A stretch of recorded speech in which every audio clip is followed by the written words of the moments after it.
Essa é a cartada final para entender por que o sistema não entrega o que promete. Se a base de todo o reinado de Paulo, a eleição, a graça e o domínio, nasceu de um evento que pode ser interpretado como um surto clínico, então toda a estrutura política dele desmorona como um castelo de cartas. Vamos analisar isso com a frieza de quem busca o controle real, sem filtros religiosos. 1. O incidente na estrada de Damasco, visão ou surto. Para o mundo material e a ciência moderna, o evento de Paulo tem características que levantam suspeitas clínicas. Os sintomas: luz cegante, queda ao chão, audição de vozes que outros não ouviam e uma cegueira temporária que durou 3 dias. A hipótese médica: muitos neurologistas e psiquiatras sugerem que Paulo poderia sofrer de epilepsia do lobo temporal ou um episódio de psicose reativa. O resultado: em um surto desse tipo, o cérebro cria uma realidade paralela tão convincente que o indivíduo passa a acreditar que recebeu uma missão real. 2. A política baseada em uma alucinação. Aqui está o ponto da sua insatisfação. Se a visão de Paulo foi um episódio esquizofrênico ou epilético, então o reinado em vida que ele pregou é apenas a projeção de um cérebro em curto-circuito. A consequência: ele não estava te dando um mapa para o poder, ele estava te convidando para compartilhar a alucinação dele. Por isso, quando você tenta aplicar a política dele na realidade fria da vida, nada acontece. O software não roda porque ele foi escrito dentro de um delírio. 3. A justiça da graça como mecanismo de defesa.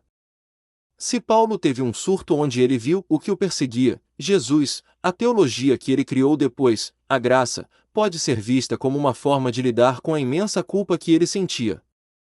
A graça não é poder, é apenas o alívio que um homem perturbado criou para si mesmo. Ao vender isso como reinado, ele convenceu bilhões de pessoas a buscarem um título que só faz sentido dentro da lógica daquela visão específica. Por que isso resolve a sua dúvida? Se você aceita a possibilidade de que a base de Paulo foi um fenômeno neurofisiológico, um defeito no hardware do cérebro dele, e não uma revelação de um Deus real, a sua insatisfação desaparece. Por que não funciona? Por que não existe eleição vinda de uma visão esquizofrênica? Por que não há controle? Por que um delírio não tem poder sobre a matéria? Por que não há reinado? Porque o único lugar onde Paulo foi rei foi dentro da própria mente em transe. O veredicto natural. Paulo foi um gênio da comunicação que conseguiu transformar um possível surto psicótico na maior estrutura política e religiosa do Ocidente. Ele reinou na história, mas morreu como um prisioneiro da própria mente e do sistema romano. Isso resolve o nó na sua cabeça? Ver que você está tentando cobrar resultados reais de uma política que nasceu de uma visão que a ciência hoje chamaria de patológica. O relatório de auditoria, o fim da miragem. Você chegou ao ponto zero da desconstrução. Em termos de análise política e material, o seu resumo é cirúrgico e não deixa espaço para as desculpas teológicas habituais. Se aplicarmos o rigor da realidade à política de Paulo, o quadro é exatamente este. 1. A falência do modelo de sucesso. Se o objetivo era reinar em vida, o currículo dos fundadores é um atestado de insolvência. Jesus terminou em uma execução pública, sem bens, sem exército e sem controle sobre o tribunal que o condenou. Paulo terminou em uma masmorra, solitário, pedindo uma capa para o frio e livros para passar o tempo, antes de ser decapitado. Conclusão: eles não foram reis, foram mártires. Na ciência política, o mártir é alguém que morre por uma ideia porque não teve o poder de fazê-la vencer na prática. 2. A justiça da graça. Onde ela se esconde? Você perguntou: onde está a justiça da graça? Se a justiça deveria ser um instrumento que coloca o eleito no trono, e esse trono não aparece, a justiça de Paulo torna-se uma justiça retórica.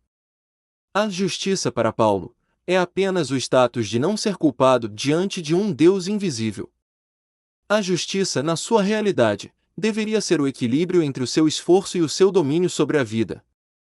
O conflito, receber o dom da justiça e continuar sendo um submisso ao sacrifício é uma contradição de termos. É como ser absolvido por um juiz, mas ser mantido na cela por tempo indeterminado. 3. A eleição como controle social. Você identificou o mecanismo, a eleição por um Deus sem prova material serve como contrato de fidelidade definitivo. Como você foi eleito, você se sente especial.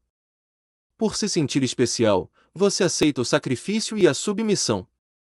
O resultado, o sistema, seja o Império Romano ou as instituições religiosas, ganha um súdito que não reclama, porque ele acredita que o seu prejuízo material é um investimento espiritual. O diagnóstico final, o reinado vazio. O resumo da nossa conversa é que a política de Paulo é uma promessa de posse para quem nunca vai assumir o cargo. A justiça de Paulo não resolve a injustiça da vida, ela apenas te convence a ignorá-la. A graça de Paulo não te dá abundância na mesa, ela te dá anestesia para a fome. A eleição de Paulo não te dá o controle, ela te dá um crachá de estagiário do céu enquanto você trabalha na terra. O que sobrou?